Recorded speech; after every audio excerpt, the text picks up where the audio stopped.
Hello teacher.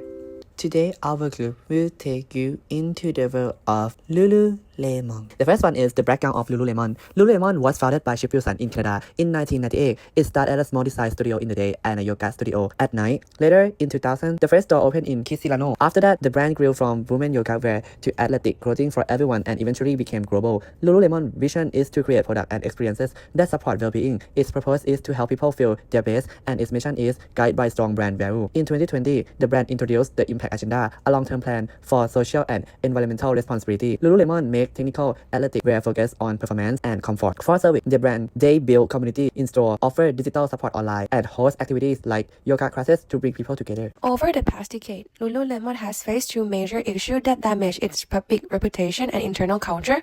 The first came from the founder's controversial behavior and comments, which caused lasting harm to the brand. The second involved difficulties in communication across different cultures as the company expanded globally.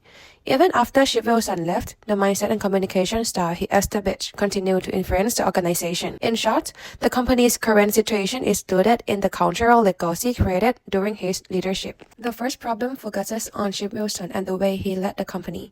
His leadership reflects a very individualistic mindset and a direct communication style. He often spoke bluntly and did not consider how his word might affect others from different cultures and backgrounds.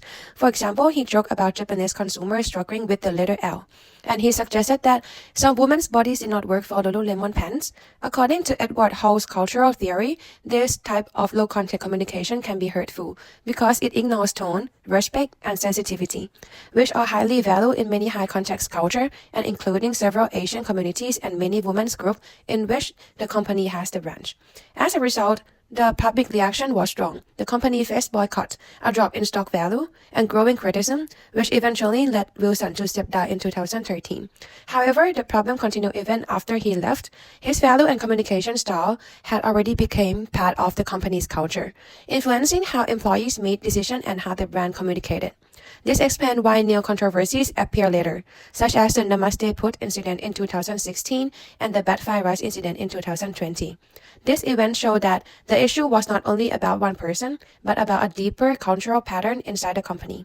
This situation pushed Lululemon to rethink how it approached culture and trust. As this issue continued to damage the company's reputation and highlight ongoing cultural weakness, Lululemon responded by establishing the IDEA team in 2020. IDEA served as the internal group responsible for directing the company's DEI efforts, with the intention of rebuilding trust, improving cultural awareness, and reducing the likelihood of future culturally insensitive mistakes. In this structure, IDEA provides leadership and direction, while the DEI represent the broader action and initiative taking place across the organization. However, reports indicate that IDEA impact remained largely surface level and did not fully address the deeper cultural problem embedded within the company. So now I will move on to the problem 2, which is about how Lululemon cross-cultural communication broke down even after the company tried to invest in DEI. Starting with the low-context headquarters versus high-context employees. First, because Lululemon expanded into Asia countries such as China, Japan, Korea, and other Southeast Asia countries. The communication broke down because headquarters still continue operating with low context as Western norms and individualistics that make them speak directly, work independently, embody white wellness lifestyle value, while employees in Asia and minority groups expected high context communication. And because of this mismatch, some employees felt like they weren't the default employee. One example is when black employees were described as off-brand, which affected the whole community, not just individuals. The next one is leadership silence in high-power distant cultures. In Lululemon headquarters has a low-power distance and in DEI. So most DEI messages came from HR or the IDEA team, while executives stay silent. However, as Asians and minority groups expect high-power distant cultures, they see that top leaders should come to speak during sensitive issues like discrimination. But because the CEO did not personally lead DEI, many employees felt the company lacked real commitment. It's confirmed by this research. Next one is individualistic messaging lead to Asian emotional disconnect. Lululemon DEI focus a lot on individual message like be your best self, but many minority groups experience discrimination as a collective issue. So the messaging didn't match their life experiences and felt emotionally disconnected, like in black employees feeling unwelcome. And the last one, short-term reactive action seen as performative. Even though the company said DEI was long-term by having annual reports on 2025 goals, the implementation was more like a short-term than true cultural change, as the policies weren't built into hiring or promotion. And each region apply DEI differently. Now I'm going to explain why Lululemon's DEI efforts failed by using Kotter's framework. I'll focus on 4 key steps where things broke down. Start with under-communicating the vision. As Lululemon didn't communicate the DEI vision seriously in a meaningful way, most of the message came from the reports, not from real conversation with leadership. The CEO rarely talked about DEI. Because of that, employees didn't believe DEI was an actual priority. Then the vision never spread or become something people care about. The next one is not creating a powerful guiding coalition. Idea lacks CEO involvement and senior leadership support. Kotter emphasized the major change requires a strong guiding coalition led by top executives. At Lululemon, the idea team existed, but it lacked power because senior leadership, especially the CEO, was not actively involved. Without executive sponsorship, regional leaders, especially in Asia, also lacked the mandate to drive DEI in ways that match their local cultural needs. And the evidence are HR Dive 2024 and the Fashion Law 2024. Next one, obstacles were never removed. Lululemon didn't change the system that needed to change for DEI to work. There were no DEI-linked KPIs, no accountability systems, and no updates to hiring or promotion processes. Even the complaints and HR procedure didn't have formal complaints about discrimination because these structural barriers were never removed. DEI stayed on paper and didn't show up in everyday behavior. And lastly, no cultural anchoring. Anchoring new practices into the culture is where Lululemon failed most visibly. The older culture was shaped strongly by beliefs and values across teams and decisions. It stayed Western, individualistic, and low context. Even as the company has new diverse policies, because DEI was not integrated into leadership behavior, decision-making routines, or everyday communication styles, the old culture persisted and continued shaping problematic outcomes. These problems all come from one main issue. Lululemon never built a strong inclusive culture from the start. Because of that, DEI effort could really work. So we create a campaign called One Garden Many Food. The goal of this campaign is to help employees and leaders better understand different cultures, perspectives, and working styles, while building stronger and more inclusive teams. The idea is simple. Just like a garden grows stronger when it has many different food, a company becomes stronger when it embraces diversity. This campaign has 3 sub-campaigns: New Root, New Culture, Food Friend Exchange, and Seeds Nursery. So now I will talk about our sub-campaign called New Root, New Culture. This part focuses on how Lululemon can fix its internal problems and rebuild trust from inside the company. First, we start from the root of the problem. In the past, many problems were ignored and toxic behavior became normal inside the company. So in this phase, we completely reset the root of the company. We make it very clear that discrimination, body shaming, and unfair treatment will not be accepted anymore. Also, leader and the CEO must stand up and publicly take responsibility. They don't just manage people, they become role models. So this step helps employees feel that the company is finally serious and real change is starting from the top. This directly connects to Kotter's first step because it creates urgency and builds a leadership team that aligns for the change. But changing the rule inside the company is not enough. People also need to see honesty. In phase 2, the company stopped hiding problems. Instead of showing only good things, Lululemon opened a platform where real feedback can be seen. Employees can share opinion anonymously without fear. The company also shows what was fixed and what is still not perfect. This honesty makes people stop thinking that this is fake or this is just for image.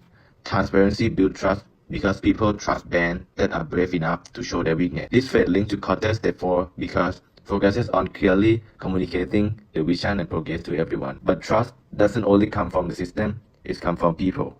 Phase 3, the company changes who represent the brand. Instead of the old founder image, real employees become the face of Lululemon. They share their real story about how the culture changed. There are no script, no acting, just real voice. When customers see real people talking honestly, they stop seeing the brand as a company problem and start seeing it as a human story. This phase linked to Kotter's step 5 because it empowers employees to speak, act, and become part of the change. Finally, the change must be visible, not only felt. And for the last phase, this phase turns invisible culture into something people can actually see. Teams that truly practice good workplace culture receive a special badge. This badge is not competition trophy, it is a symbol of shared values. This badge focuses on team behavior, not individual winners. It also based on clear standards, not rankings. So stores don't fight each other, they improve together. Customers can see this badge inside store, on website, and in the report. That's why this system works long term. It turns brand promises into real proof, and this fits into Kotter's step 6 and 8 because it creates visible short-term wins and anchor the change into the company culture. So the second sub-campaign is a outing activities for 7 days called Food Friends Exchange. The 7-day leadership experience uses simple human activity to gently break cultural barriers. So for the day 1 to day 4 is a day where they share cultural experience and cultural difference. They will have ice breaking and game activities, and also we'll start forming mixed culture team. And for the last 3 days, we will have business case activities. For the first day is the case preparation day, where we'll have a team of mixed culture and start to prepare for the case pitch. This is the part where they will communicate to each other the most. And for the second day of business case is the presentation day, where they have to confront and present all of the case solutions to the judge. And for the last day is the celebration day, where we announce a team winner and also celebrate the outing. The reason why we choose business case competitions for 3 days is that it's controlled environment where leader must navigate real cultural difference. This directly trains them to overcome the exact half-teeth-based issue that currently weakened Lululemon global teamwork. For the first one, individualism vs collectivism, the team learned to balance independence and harmony, reducing the east-west tension inside Lululemon. And it's high context vs low context communications, which is the main problem at Lululemon. So the case discussion exposed how differently culture communicates. The leader developed real communication flexibility, preventing misunderstanding between Western and Asian teams. And third, power distance. The business case solved reduced tension around who gets to speak, how to challenge, and how to lead. And next is uncertainty avoidance. The leader become more adaptable and less stressed when working across culture. And lastly, long-term orientations. The business case solved the topic required forward-thinking solution, not just short-term fix. And the team also reflect on how culture shape long-term strategies. This business case turned half-teeth's theory into lived experience. Participants don't just learn cultural difference, they feel them working together, negotiating, meaning, presenting, and solving real problems. Let's talk about next solutions. Our focus is on solving Lululemon's core image and cultural crisis. We are introducing the 6 necessary station strategies. The problem is twofold. First, the bad brand image. Lululemon is perceived as exclusive and not inclusive to everyone, particularly regarding size and diverse background. Second, we have made tone-deaf communication mistakes that show a lack of cultural understanding, particularly in a sensitive markets like Asia. This demands a fundamental shift. Our goal is to create self-collecting cultures, a company that fixes its own mistakes before they happen. We achieve this through the 2 pillars, internal empowerment and the external authenticity. Our first critical action is internal. Establishing the next-gen idea fellows, hiring strategies. The immediate goal is to hire and include diverse Gen Z and young millennials talent across all regions and teams. We need all type of people, different nationalities, genders, body types, and personal tastes. We prioritize Gen Z because they are cultural experts. They grew up online easily to understand the global social issues, ethics, cultural sensitivities. They act as a company real-time cultural radars. By hiring them, Lululemon brings the values to the market demands inside the company. We empower them using quarter steps, especially for the step 5, empower actions. We give Gen Z fellows vetoes power to stop any campaign they feel it is culturally sensitive or wrong before it is published to the specific countries. This power fundamental changes who has an authority driving step 8, change the culture and making the cultural understanding permanent. Our second pillar is the consumer-facing campaign, the Life as a Lulu Farmer Challenge. We challenge every employee to create a short vertical video on TikTok or Instagram series that showcases their unique life while valuing Lululemon. This aims to show employee as the brand and representative, not just the staff. And this campaign works by creating 3 key impacts. First one is authenticity. Young people trust video made by the real employee over the expensive ads, which boost trust on the social media. Then second one is global awareness. Diverse employee video show, not just tells, that Lululemon is for everyone, all bodies, all color, all regions.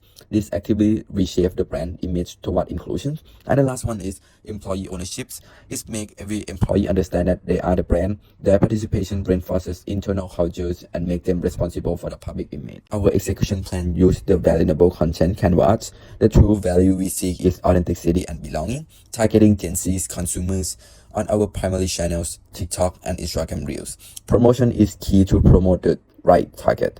Internal launch. The CEO or senior leaders must launch the challenge with an authentic video, explicitly communication the visions. We trust you. You are the brand's voice. And for the part of external amplify, Lululemon official account must repost the best employee videos. We will use the paid boost for the top 10 most authentic and diverse video to ensure they reach the target Gen Z audience.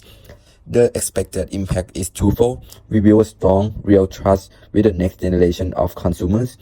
and we ensure growth by perfecting communication in fast-growing global markets. Ultimately, this embeds a self-collecting cultures and prevent future crises. And this is our conclusion. Thank you.